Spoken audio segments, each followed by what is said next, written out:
एक बार एक जवान लड़का बुद्ध के पास आता है और कहता है, बुद्ध, मेरे मन में इतने अश्लील विचार क्यों आते हैं। मेरे मन में अक्सर काम वासना के विचार चलते रहते हैं, जिनके बारे में सोच सोच कर मैं अपना बहुत सा समय और ऊर्जा बर्बाद कर देता हूँ, जिसकी वजह से मैं शांत नहीं रह पाता हूँ और हमेशा ही विपरीत लिंग के प्रति आकर्षित महसूस करता हूँ। बुद्ध ने मुस्कुराते हुए कहा, क्या तुम्हें पता है कि काम वासना होती क्या है?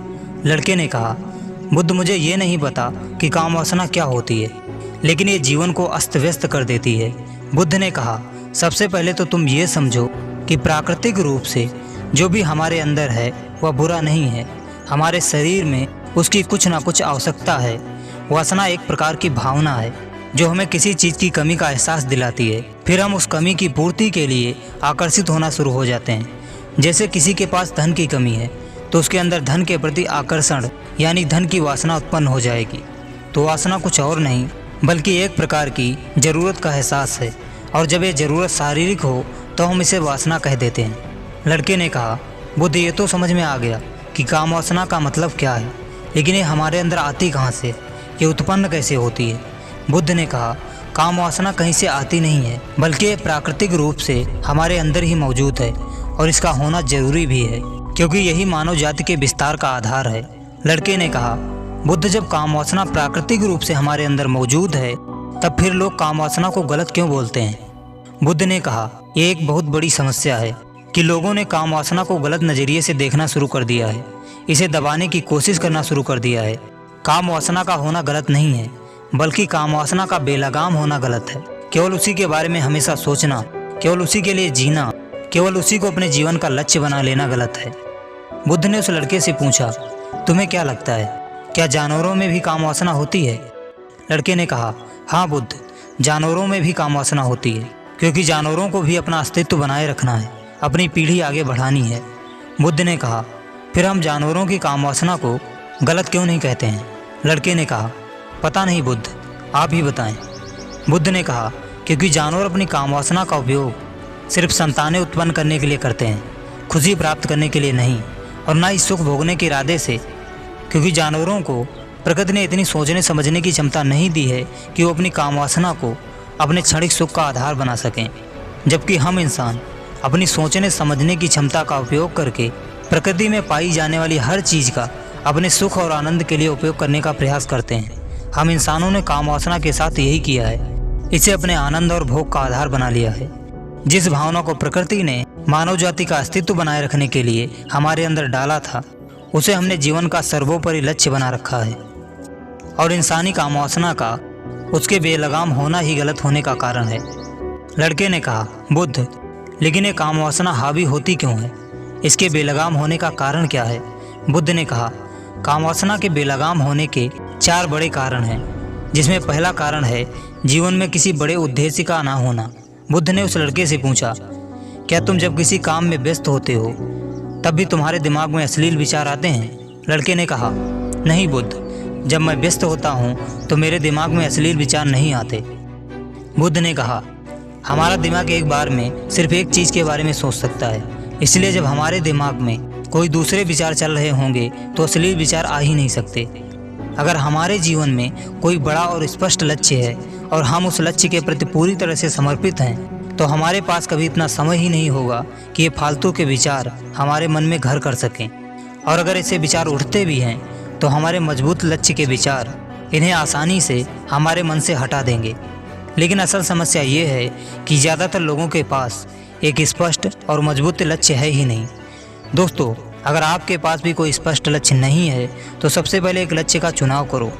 बुद्ध ने कहा, काम वासना के बेलगाम होने का दूसरा कारण है समाज में इसे गलत समझा जाना और इसे दबाए जाने का प्रयास करना।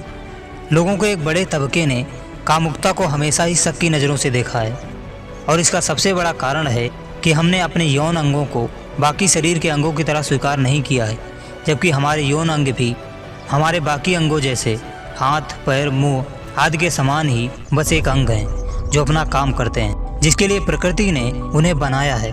लेकिन हमने इन प्रजनन अंगों को कुछ ज़्यादा ही रहस्यमय बना दिया है, और जब कोई चीज़ रहस्यमयी बन जाती है तो उसके प्रति लोगों की एक अलग ही रुचि जागृत हो जाती है, जिसकी वजह से लोग जाने अनजाने में काम वासना के प्रति आकर्षण महसूस करते हैं।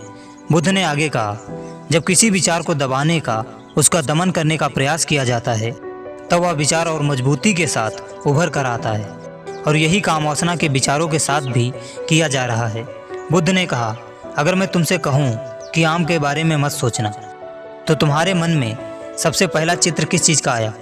लड़के ने कहा, बुद्ध, मेरे मन में पहला चित्र आम का ही आया। बुद्ध ने कहा, इसी प्रकार जब हम अश्लील विचारों को ज़बरदस्ती रोकने का प्रयास करते हैं तो वो और मजबूती के साथ हमारे अंदर उठते हैं। इसलिए कभी भी विचारों को दबाने की कोशिश ना करें। लड़के ने कहा, हाँ बुद्ध, ये मैंने भी महसूस किया है। बुद्ध ने कहा, इंसानों में कामुकता के हावी होने का तीसरा कारण है हमारा अपने विचारों के प्रति जागरूक ना होना। हमारे मन में कैसे विचार चल रहे हैं, हम इस पर कभी ध्यान नहीं देते हैं।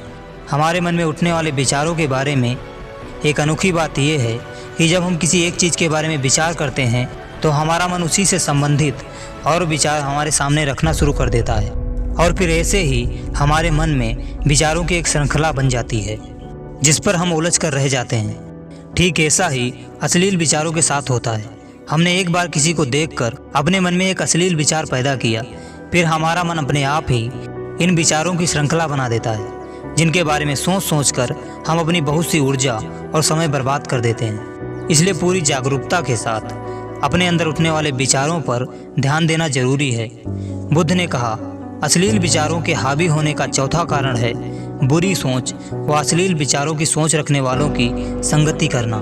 कई बार ऐसा होता है कि कामुकता हमारे अंदर नहीं होती है, लेकिन कुछ अश्लील लोगों के साथ रहने की वजह से यह हमारे अंदर हावी हो जाती है। लड़के ने कहा, हाँ बुद्ध, ये बात तो मैंने खुद महसूस की है। बुद्ध ने कहा, इसलिए बुरे विचार वालों और अश्लील लोगों से दूरी बनाकर रखनी चाहिए।